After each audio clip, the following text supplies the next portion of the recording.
Chancellor, Deputy Vice-Chancellor, graduates and guests, greetings to you all and thank you for being here today. My name is Jay Yeaman and I'm incredibly honoured to have been chosen as your valedictorian. If I'm to completely butcher this speech, I want to at least get my thank yous right. So if you'll indulge me for 2 minutes, I'll get them out of the way first. To my wife Blair, I love you. Thank you for all the support you've given me, not just over the last 3 years, but for as long as we've been together. You're my best mate and I couldn't have done this without you. To my kids, Charlie and Milo, there isn't a title or award in this world that could take away the fact that you two are, and always will be, by far my greatest achievement. I love you both dearly. And to my mum, Gail, thanks for being my most trusted source of advice and for showing me that learning should be a lifelong pursuit. I hope I've made you proud. Now, what kind of valedictory speech would this be if I didn't kick it off with the customary, well guys, we made it. Well, we did make it, despite many headwinds. We knuckled down, we wrote those essays, we finished those lab reports, and did what we had to do so that we may have our moment here today.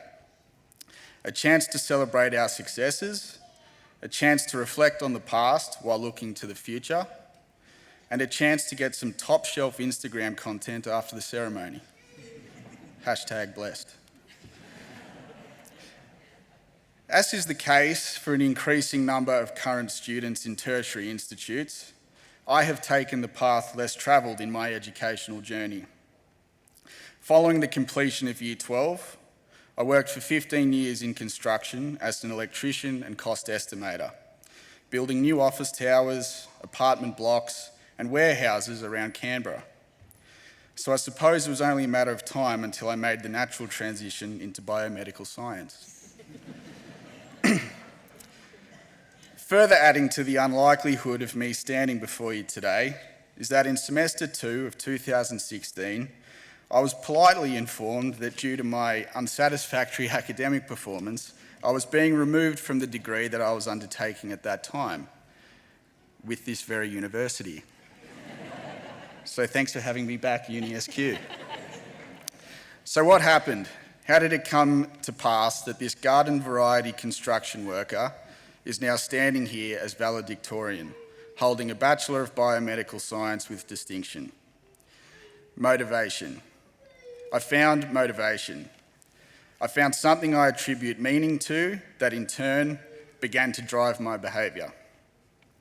For me, this motivation developed over several years. Years in which my daughter Charlie was born with a congenital heart defect that required surgery at Westmead Children's Hospital when she was 4 years old. Years in which my mother Gail was diagnosed with a rare blood cancer, which requires a range of ongoing treatments and therapies in order for her to survive. And years in which my wife underwent an emergency C-section, without which my son Milo would not be sitting amongst the crowd today complaining about his iPad going flat. So there I was, a thoroughly average guy with a less than average academic record, throwing himself into the study of medical science in the hope that he may better understand and hopefully give back to a field that has given him so much. I stand here today as valedictorian, but I also stand here having been a hopeless failure at times in the past. So that makes me someone who has sat on both ends of the normal distribution. I would have called it a bell curve, but my statistics lecturer would have got cranky.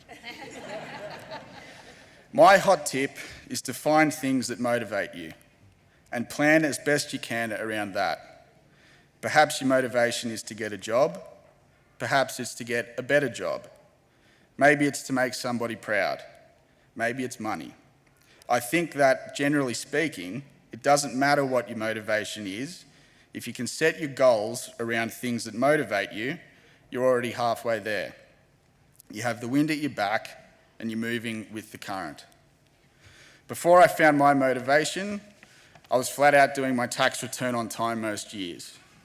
In the last 18 months, I've finished off my bachelor degree, completed a summer research project investigating the role of microRNA on fatigue and stroke victims, scored in the 90th percentile of the medical entrance exam, begun an honours project investigating the epitranscriptome of RNA in cancer at the ANU, built a house, taken my kids to sport on weekends, walked my dog, and I even won the NRL tipping competition at work. I'm not special, I'm really not. I'm just an average guy who found some motivation, although I'm still often late with my tax return, to be honest. As Viktor Frankl and Friedrich Nietzsche said, he who has a why can endure almost any how. We've endured many hows getting here today, and we'll have to endure plenty more in our future endeavours. So find your why if you haven't already, find your motivation, and if your motivation changes over time, guess what? You're human. Well done to all the graduates here today. I wish you all the very best for the future. I hope you enjoyed today thoroughly. I hope you get that magic Instagram shot, and I hope to cross paths with you all again somewhere down the track. Thank you, Uni SQ, for putting on today, and thank you all for being part of our graduation.